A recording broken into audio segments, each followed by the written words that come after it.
It was the winter of 1891 to 1892, inside a gymnasium at Springfield College, then known as the International YMCA Training School, located in Springfield, Massachusetts. It was a group of restless college students. The young men had to be there. They were required to participate in indoor activities to burn off the energy that had been building up since their football season ended. The gymnasium class offered them activities such as marching, calisthenics, and apparatus work, but these were pale substitutes for the more exciting games of football and lacrosse they played in warmer seasons. So Naismith went to work. His charge was to create a game that was easy to assimilate, yet complex enough to be interesting. It had to be playable indoors or on any kind of ground, and by a large number of players all at once. It should provide plenty of exercise, yet without the roughness of football, soccer, or rugby, since those would threaten bruises and broken bones if played in a confined space. Much time and thought went into this new creation. It became an adaptation of many games of its time, including American rugby, passing, English rugby, the jump ball, lacrosse, use of a goal, soccer, the shape and size of the ball, and something called Duck on a Rock, a game Naismith had played with his childhood friends in Benny's Corners, Ontario. Duck on a Rock used a ball and a goal that could not be rushed.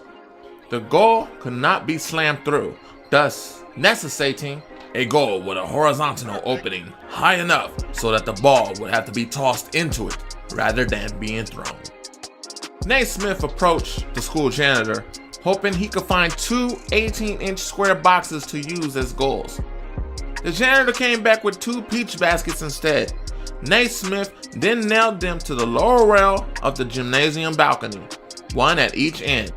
The height of that lower balcony rail happened to be 10 feet. A man was stationed at each end of the balcony to pick the ball from the basket and put it back into play. It wasn't until a few years later that the bottoms of those peach baskets were cut to let the ball fall loose. Naismith then threw up the 13 original rules, which described, among other facets, the method of moving the ball and what constituted a foul. A referee was appointed. The game would be divided into two 15-minute halves with a 5-minute resting period in between. Naismith's secretary typed up the rules and tacked them on a bulletin board. A short time later, the gym class met and the teams were chosen with 3 centers, 3 forwards, and 3 guards per side. 2 of the centers met at mid-court. Naismith tossed the ball and the game of basketball was born. Here's a fun fact. When James Naismith first invented this game, one of his students said, "You should probably name it Naismith Ball after you." But Naismith didn't agree that was a great idea. So he decided that he would listen to the student a little bit more and see what exactly he had in mind. And the student said, "Well, since we play with baskets and there's a ball, we should call it basketball." Over the next 20 years, Naismith made a few adjustments to the game he played with some different set of balls, and he also realized that it would be tough to keep playing the game constantly with having just a ball go into the basket and never come through the hoop. So he then decided to cut a hole in the peach basket, which then allowed the ball to fall through, but then later added a backboard and also a metal ring to enhance the game. Because Naismith students enjoyed the game so much, they started going to other YMCAs and spreading the word of the game and teaching all the skills and rules of the game. By 1895, basketball started being implemented in different high schools for the boys and girls team, but with different rules. But in 1898, the first college team actually had a basketball team, and that was Kansas University. Before we get into the full evolution of the game made by agreement of the captains, be continued until another goal is made. Let's talk about the basketball fashion.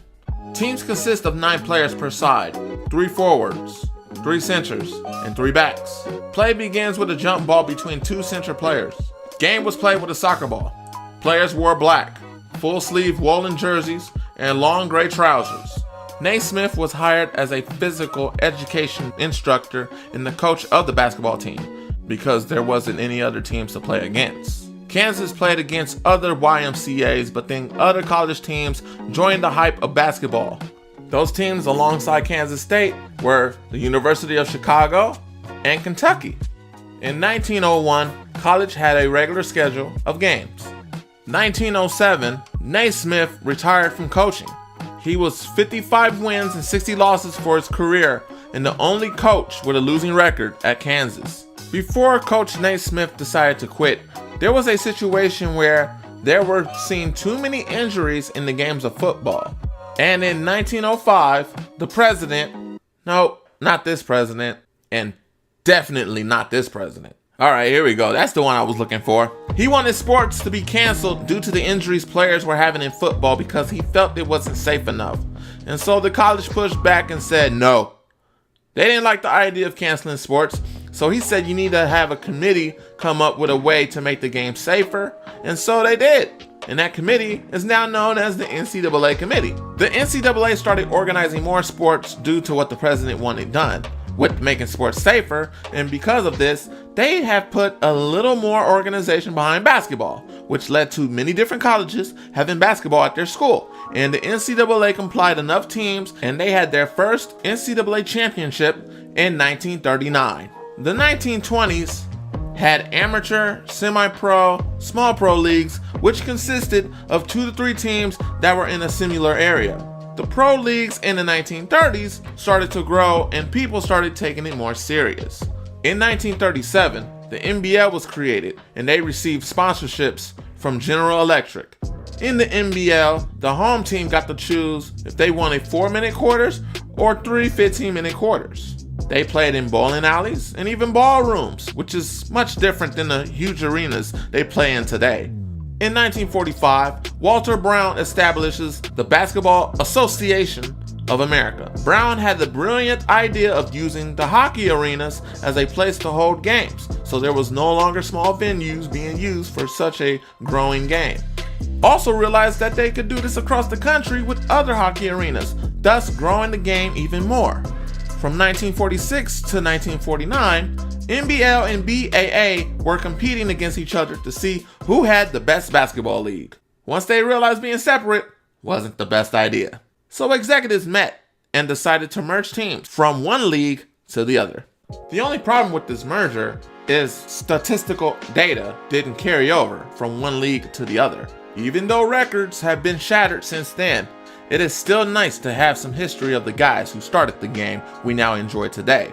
The teams that were able to notice Tri-Cities Blackhawks. A quick side note that's important. In 1950, Earl Lloyd was the first black player in the NBA, picked in round 9 and was the 100th pick. Sheesh. Imagine if they had that many rounds today. We all might get a chance to play in the league. Back to your regular scheduled programming. Oh wait, got something interesting for you. Have you heard of FIBA? While the sport was growing in the 1910s to the 1920s in the US, it was also growing internationally. The countries that caught on were 8 countries: Argentina, Czechoslovakia, Greece, Latvia, Italy, Portugal, Romania, and Switzerland. They formed what we know as FIBA. This information is so vital because we have acquired some different playing skills and methods from the international players that have come to play in the NBA. This launch of the league definitely helped the influence and the sport being included in the Olympics in 1936. FIBA had their first World Cup in 1950. So